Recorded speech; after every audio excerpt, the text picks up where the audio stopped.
Hello guys, what's up?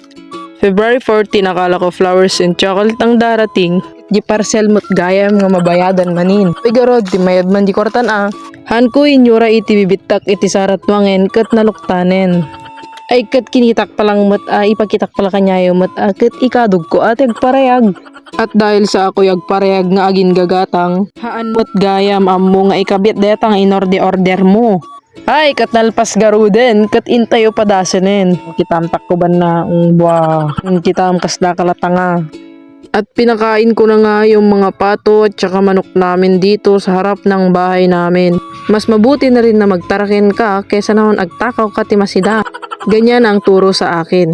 At eto nga palang pangsabong, pinakain ko na rin. Kaso mukhang galit yata sa akin. Buti na lang hindi pa ako nakakakita ng papaya, kung hindi, delikado kang manok ka. At tapos na nga kami sa bahay, tumiretso naman tayo sa kung saan kami ay unang nagkita.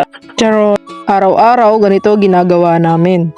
Umaakyat kami ng bundok at yung mga galon na may kargang tubig ay binubuhat namin. Kapag maulan naman, madulas ang daan.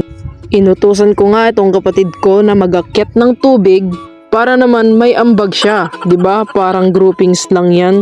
Ket ditan pinaspasan mi nga tinagnan ta amukmet adupay ti obram. Narigat ken mayat. Dayta lang ta amok.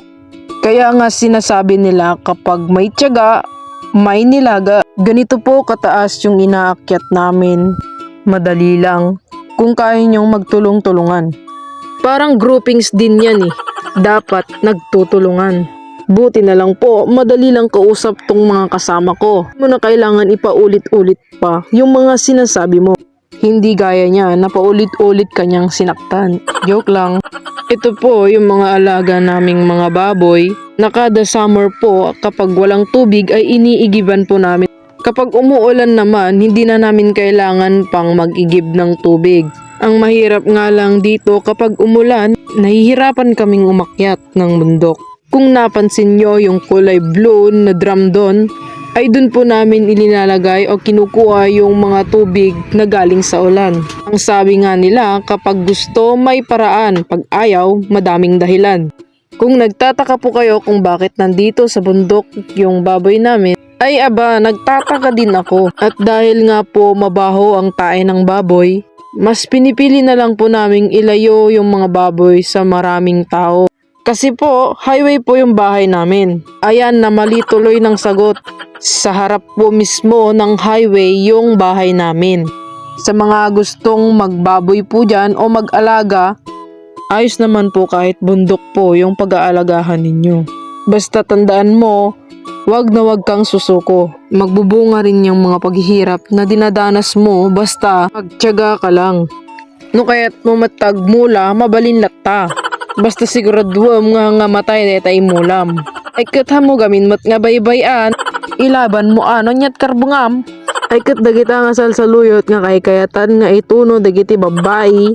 Ado dito'y bantay mi. Dapay iti tarong mi, dapay ti kamatis mi. Kenda dumapay nga manateng ditoy. Ay kat no kayat mo umayag nateng, kat umay kalat taa. Agpakada kalakid di kandeta puun na. Madami pa po kaming mga tanim dito na hindi pa namin na ipapakita sa inyo. Abangan nyo na lang po sa susunod naming mga video. Thank you so much po sa panonood.